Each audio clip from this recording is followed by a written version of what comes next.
Okay, one final example, which is quite fun, is I like to, we were talking about some jewelry. I'm going to show you four rings. These are four rings from my collection, and they're all from the same designer. Yeah. And so I might ask if we were doing a kind of art encounter, um, what do you see and who is the artist of the work. Now, this is an artist that, or this is a jewelry designer that was trained as a sculptor. Yeah. And one of the things that gives it away, if you looked in closely at one of these rings, yeah, these which are more abstract, is you would see this little cable design here on the side. Yeah, that cable design actually gives it away because a lot of his work, he became famous making women's bracelets that had that cable design to them. Yeah. Now, if we look at, so these are David Yurman. Yeah, David Yurman rings. Now, um, you can see if we're just talking about them in the first and second function, you could see, I like to sometimes show these and say, what's the difference between? And someone would say, well, this one here is just a shape, you know, this Albion kind of shape, which he calls it. You could see there's a DY on the side that says, that is kind of classic for David Yurman there. But that shape and that cable there, far more first functional.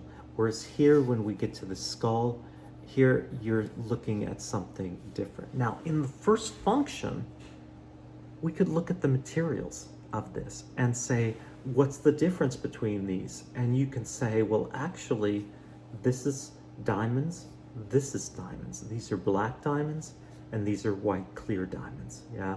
So you've got the difference there. This skull has rubies little set in the eyes. This is a technique called PAVE, pave. Pave means to take the diamond and to pave the surface so that we can take small diamonds and we can make a very large diamond surface with that. Now, this one is also diamonds here. What's interesting about this work, you know, and if you could see them in real life and close, I'll actually want to show you them. If I can show you them sideways, these two rings here, maybe you can see it. There's even a difference in weight, not only because of the size that this one is bigger. I bought this ring. David Yurman likes to work in silver. So this is a silver ring with diamonds in it. That's something that he did that was kind of unique originally because a lot of times people said, whoa, don't use silver if you're going to put diamonds on it because silver is a lesser metal. It should only be gold. But he said, you know, the silver is beautiful. So he worked in silver. What was interesting about this piece is I bought this, and the people at where I bought it at the store, they know me. So sometimes when something comes into the store, they say, I think he's gonna like this, so they'll give me a call to come look at it. So this ring I bought, and then suddenly they got this ring. And then they called me and I said, wow, God, it's so much like the other one, but I mean, it's so much bigger. But the difference was this is made out of 14 karat white gold. You could feel it, and it has also a luster to it that is far different than the silver. Yeah, and that's why often most of you will know, like if you have something that's silver, that it's different than if it was gold. The gold has more luster to it entirely. I then fell in love with this ring, which was this skull, and I think because I like things like Alexander McQueen, I like the skull image, and it's it's such a human image, So this was just kind of a beautiful one, and I love the black diamonds there and the way they shined and sparkled. Yeah, so I had that ring, which I liked the difference between the first and second function. Now, interestingly, then he started working in this material, which was different. And you could say this was cost less than this one because it wasn't diamond, but the material is unique, So I could ask you, what is this material and what is its uniqueness? Now you can see if you flip the ring here, this part of the ring is silver. But when we went here, this is something else. And I'll tell you because, sometimes when I show it, somebody will figure it out, like what's special about this material. This is carved out of a meteorite. So this is a metal. It's metal, it's iron, so it's a more common element, but this iron flew through space and hit the earth somewhere as a meteorite. So it's kind of a ring, like if you think, you know, I like to think about it because this has been in space and it's from another world.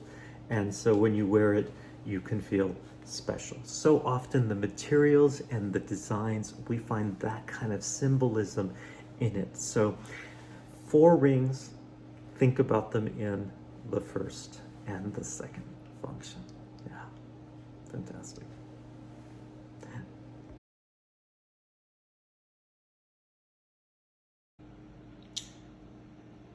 Here's another image that many of you walk by all the time. Um, I used to walk by probably for 20 some years, walk by this empty wall in HFA 111. And I always envisioned that something should be there that at least says the building is an art building and that some of the art forms exist here. And since this was over the door that everyone walks into to get into HFA 111, which is our dance studio theater, should this have a canvas that was large enough that just said dance? So rather than having one canvas, which might have been expensive, I purchased 16 canvases, and you can see that I painted them with dancers so that there was a flow. And then I wanted that sense of a rainbow, that sense of the colors.